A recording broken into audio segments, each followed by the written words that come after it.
Oh.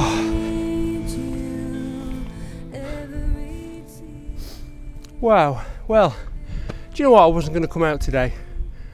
I'd planned to do a wide angle video all about getting the most out of wide angle lenses and tips and tricks for how you can do that, and hopefully this video will still be about wide angle photography. But I decided to come out for sunset and the weather looked good, but now it's just completely 100% high clouds and there's no sun. And I almost didn't do it. I walked about 200 metres from the car and then turned around. And it was really hard to motivate myself to go back out again. And it's something that sometimes I've got to admit I do struggle with. You know, sometimes it's hard to get out and motivate yourself to get out and not just do photography, but just to get out. And I've decided that I'm going to take a video. I don't know what this video is going to turn into. You might not even see this.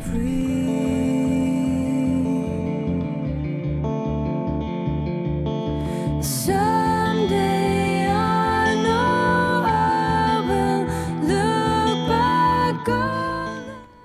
So the first thing is, when you are trying to do anything that's wide angle, don't get your tripod out. Get your tripod out when you've got a really good composition. There's so many times that I see people get the tripod out and then just try and get a good position with the tripod and moving the tripod up and down, when you need to be hand holding it. You need to be thinking of different positions you can get it in. So is that going to work in the portrait or landscape? Do I need to get down low? You know, do I need to point it down or up? You know, is the sky more interesting than the foreground? So it's really important that you think about the composition and walk around the composition and interrogate the composition before you get your tripod out. In fact, I walk around before I even get my camera out. But once you've got your camera out, you can move around and you can think, okay, well, there's a line here, but if I just move a little bit to the side here, I don't want to move too far because I'm going to drop off the edge, then I can get it about right. Now, is there somewhere for my tripod to go here? Well, there is. So I'm going to get my tripod out, stand it up here, and then see what I can get.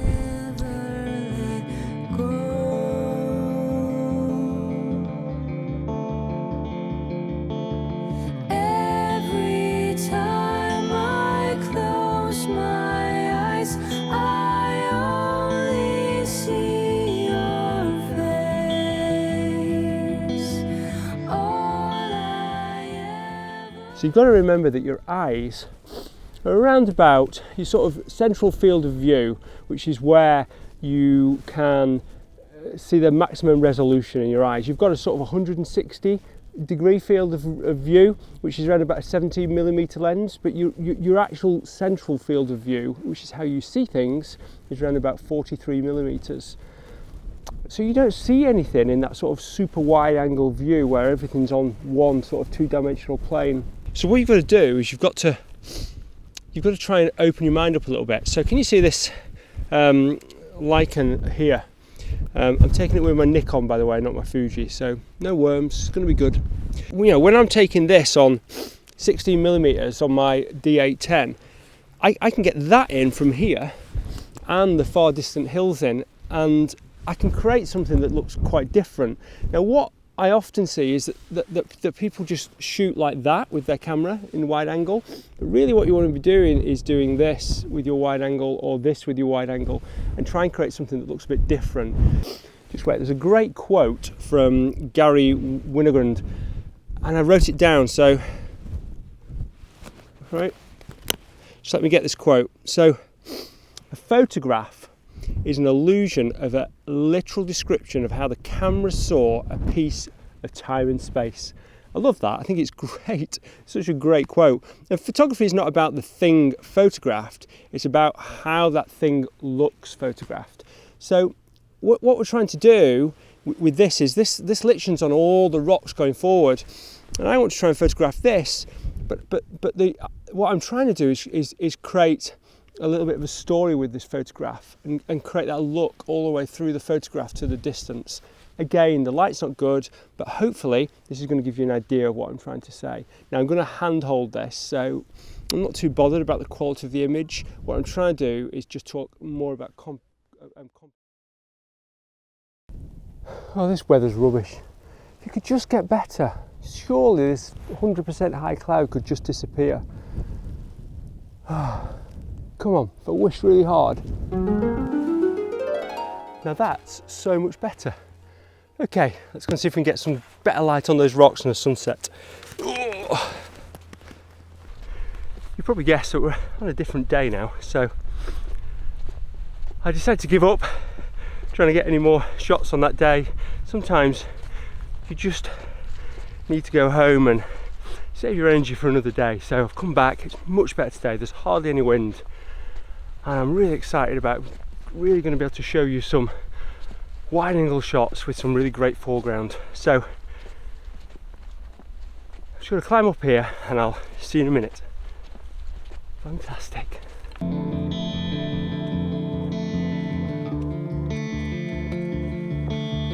Hold me in your arms and don't let go. So the other thing that's worth mentioning is that when you've got a shot, a wide angle shot, at the bottom of the frame you want uniformity. You don't want too much clutter, too many different things, too many things to distract the eye. It makes a really big difference if you have a uniform bottom third of your image, so a rock or repeating patterns.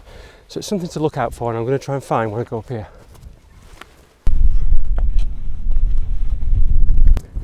Okay, so what you can see is I've climbed up these rocks here just behind me, and I've got some amazing rock in the foreground that you can just see just down here.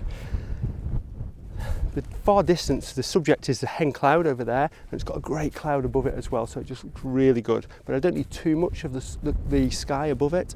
And I've got some mid-ground, which are these other rocks, which sort of reflect the same sort of shape of hen cloud. But I want to get a real good foreground in so you can get the detail on these rocks, so you can understand the image a little bit better.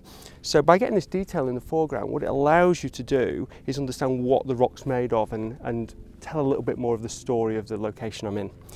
I've got it on ISO 64 on my D810. Yes, I'm still using my D810, and so I will be for a while. So, you know, anybody that's Nikon users, stay with me.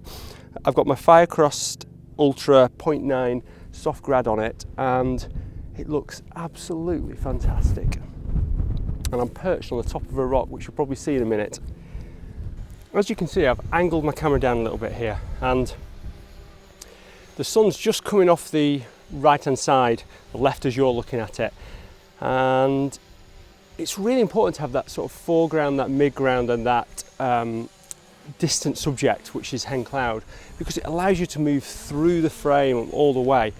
And as you can see, and you're coming around here, you'll be able to get a little bit more of a better appreciation of these rocks as they just go into the distance. Now, I may stay here until sunset, but I think I'm going to go a little bit further up and see what I can see. Okay, I'm going to pack away. I've got the shot I want to get here. I'm going to go further up for sunset. I'll see you in a little bit. Fantastic.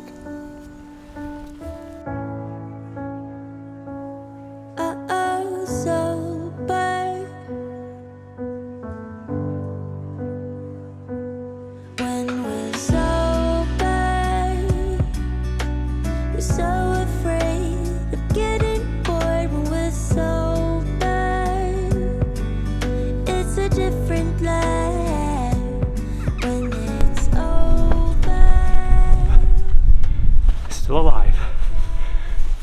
Okay, so this is just so good. So I've got this spot. I'll just move back a little bit so you can see just here, and this is amazing rock, and you can probably just see the rock and leading down all the way down into the distance, and the light is just amazing.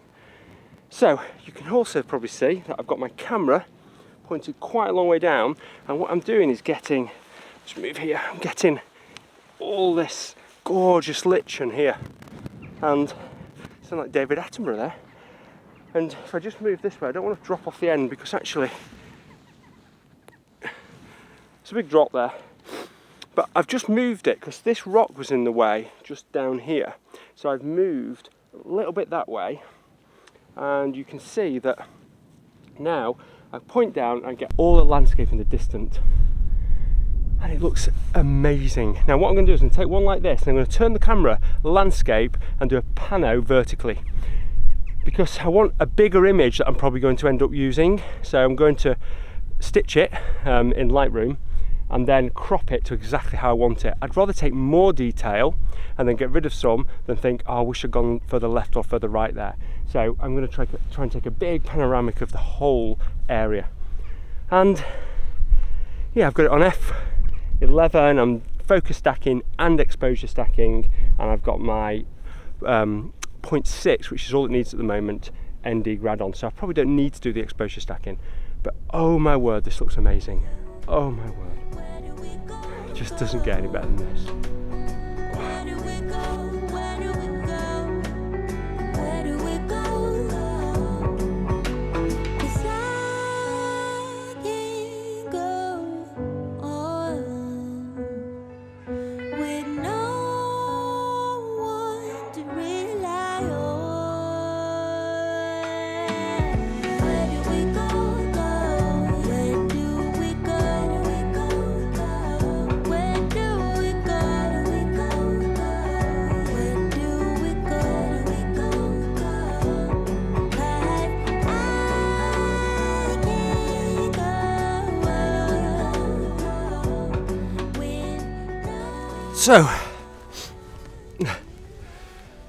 So do you know what, I wasn't going to get out today. I was almost not going to bother, and I had another idea for a video that I would have done in the studio and it would have been great. But blimey, am I glad that I got out. It's just fantastic. I just really didn't have that motivation, but once I'm out, once I got here, I am so glad. And it's very rarely that I regret coming out. And I think it's so easy to stay inside, isn't it? The easy thing is to do nothing.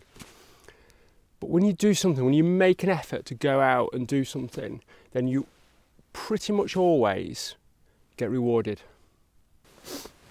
Absolutely amazing, this. Amazing. Oh, look at that over there. Have you seen the light? This is just the most incredible evening. When the light's golden like this and there's just no wind, nothing is better.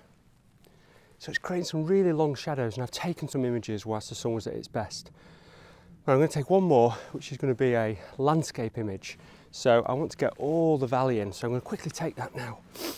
Oh, this is just so incredible.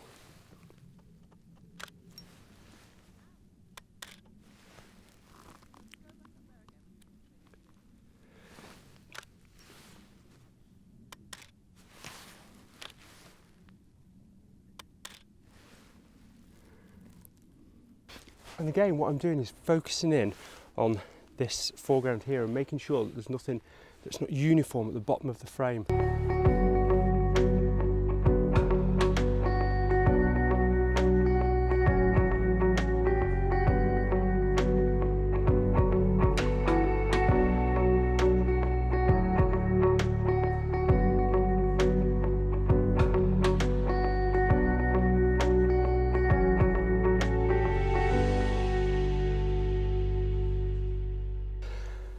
Okay, thanks ever so much for watching today, and thanks everybody for entering the competition to win the Fotospeed paper.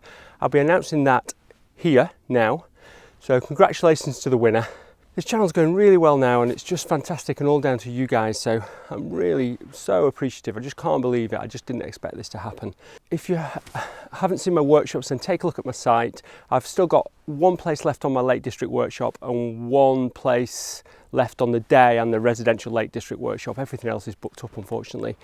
But I will be announcing some more workshops soon, so keep an eye out on the newsletter as that goes out. And until next Sunday, bye.